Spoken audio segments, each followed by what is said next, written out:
嘿，大家好，我是 Ace。那今天我們又來到這個主流競技場對戰環節啊。那說起這個主流英雄啊，我相信啊，大家也猜到是哪些英雄啊？那其實啊，就是我們現在那個對手用的一些英雄，紅吉童或者是這個梅菲斯特，就是這種非常之主流、非常之常見的主流英雄啊。那今天就會來跟大家開場，跟這個主流玩家打的這一場比賽。OK， 那已經來到這個第一回合的一開始啊，我就先用這個黑寶把它抓住，然後把它丟下去，那就非常好的開始啊。因為一開始用黑毛抓到，意味着那個血量又大的拉起來。那這邊呢可以看到我的 SD 啊，又抓了，直接開 SD 把它抓住，然後用夺寶把它射爆完，然後再給它黑毛 combo， 這個就是我常做的一個打機場的前期輸出手段啊，主要就是用黑毛來逼死對面，換一些反应种出來。如果更好的話，是可以直接把他技能逼出來。因為如果大家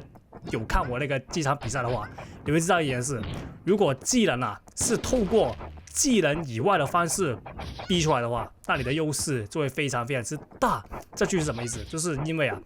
現在技能的交換，因為我經常說技能交換嘛，其實就是技能換技能。那這個是最对等的那個情況，就是最公平、最平衡的情況。那但是如果你的那個實力強到可以直接用這個基本功把對面技能逼出來的話，那整體的優勢會大非常非常之多。這邊做到直接給他這個文藝復興頭啊，然後直接用水龍歐下去，然後再配黑毛。OK， 這邊的話就成功啊，用頭盔換了披風，然後我們直接開披風，因為對面的技能啊好像已經全都用完了，那這邊的可以直接把它收掉。那來到這個第二回合的一開始，那就可以看到對面是用那個最經典的破壞者跳重力 combo 配合這個梅菲斯特。這個也是現在這個版本，或者是韓服也好，伊利服也好，就非常非常之端用的一個 combo， 因為很簡單、快捷，而且方便。那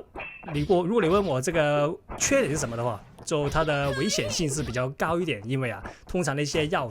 衝去敵人的頭頂或者敵人身邊來把敵人勾上來的一些 combo 啊，都非常非常之高風險，尤其是在技能階段的時候。那所以的話，我為什麼以前說過這個鎖鏈術士的一個風險比較低一點？因為它的那個抓捕的起手式啊，是可以先跟敵人拉一段非常長的距離啊，所以我覺得鎖鏈術士被 nerf 是非常之合理的，因為它的風險跟比例不平衡，就是它得到東西太多了，而且風險也太低了。对，這邊的話可以看到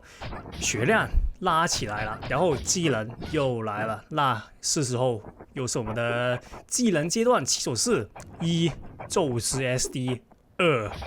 憤怒盔甲。那可以看到我這邊應該是會把它直接用黑毛來 combo 線，那但是其實這裡我是不鼓勵的。如果打一些比較厲害的一些對手的話，因為這裡的話技能階段一進入還用那個黑毛來進行連擊哦，你是很大機會會被對面用一些反作來抓，例如說力頭。如果剛才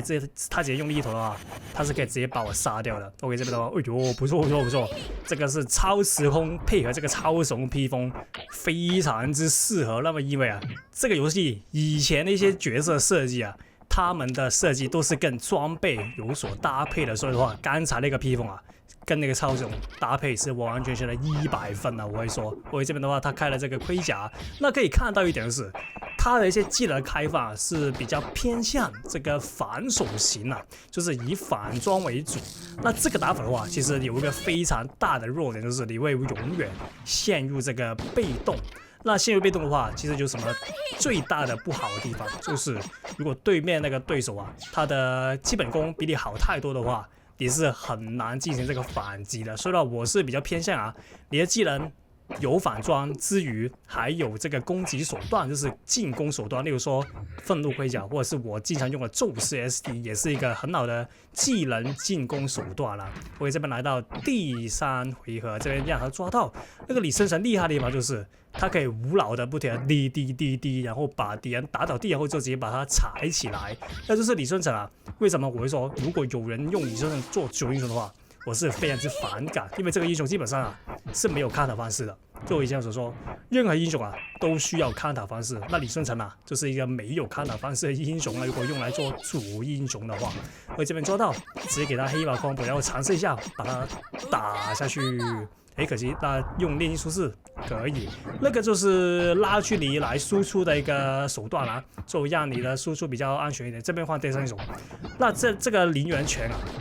就是神拳阿里 SD， 其實要使用的得當，你要抓到對面剛好換英雄，而且他的術士1還沒存好，那這樣的話你才可以做最大的輸出。OK， 這邊呢抓到，因為他的利頭啊提早開出來，然後讓我看到了，然後直接用憤怒1來破解利頭的效果，再給他致命一擊。